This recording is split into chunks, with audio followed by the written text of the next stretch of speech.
What is up, Cleveland Browns? It's your old friend IndyCar Tim here with your Cleveland Browns Daily Blitz. It is Cincinnati Bengals post-game edition. And, you know, just when we think we've hit the low point of the season, this happens.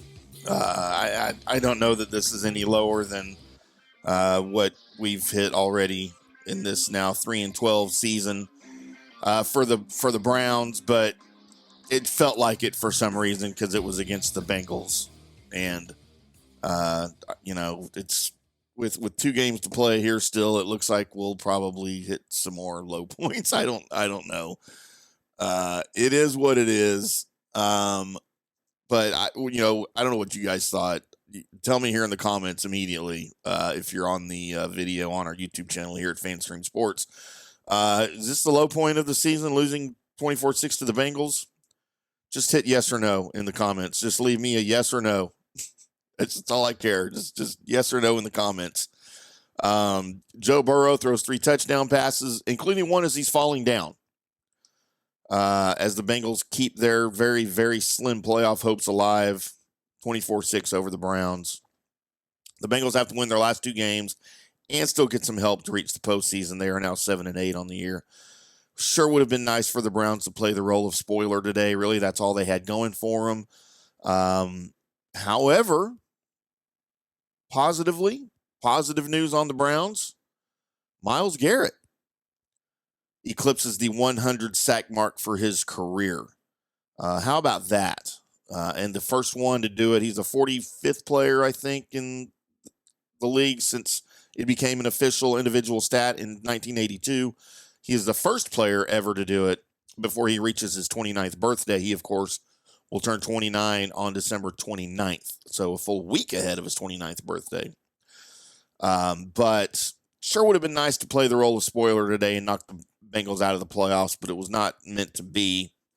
Burrow passed for 3 or more touchdowns for the 7th consecutive game. He finished 23 of 30 for 252 yards. Jamar Chase had 6 catches for 97 yards and a garbage time touchdown for Cincinnati to reach 1,510 yards this season and break his own franchise record of 1,455 that he set in 2021. Myles Garrett made news a little bit this week as he said the franchise should be focused on winning and not rebuilding. He got his 100th sack. It's technically his 100.5th sack. It just wonders if there's not a trade demand in his future here with Cleveland, which would be disappointing. But that certainly looks like that's where it's going. He demanded that the Browns show him a plan for winning next year, which to me is going to mean who's playing quarterback for this team next year. That begins. That would be your first step in a plan to win next year, right? Who's playing quarterback? And if something tells me if Garrett doesn't get the answer that he wants, and I have no idea what that answer would be that he wants, I have no clue. It was an odd request that he could very seriously demand a trade for heading into next year. I don't know how that will work, but that's certainly some drama that we have now building heading into final 2 games of this season and all of the offseason that we can have time to talk about. Dorian Thompson-Robinson replaced Jameis Winston at quarterback. Winston was injured. He was questionable all week with a I don't remember what it was now. Shoulder, I think. But even with DTR here, and I had high hopes for DTR. I don't know if it was a preparation thing today or what. I always thought DTR was the best option here, even with Winston on the roster, but did not look like he was today. He did not play well today at all.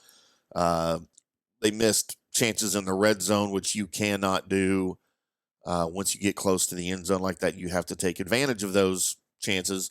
Jerome Ford had a 66-yard run on the first play from scrimmage, but Deontay Foreman fumbled on 1st and goal, and Von Bell recovered. Ford rushed for 93 yards and a touchdown on 11 carries.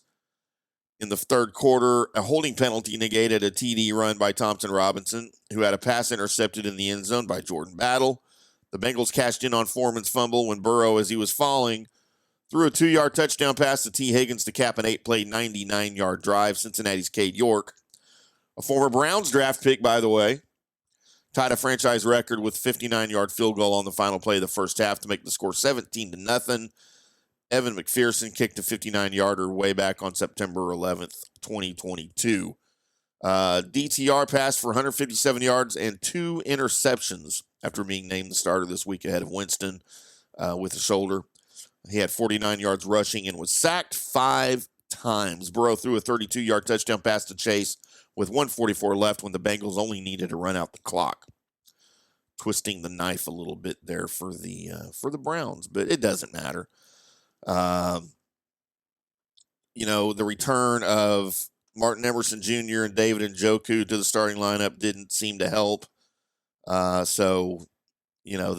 thing's kind of a mess right now, and it's hard to, other than just solely looking at injuries, it's really difficult to place blame on any of this right now.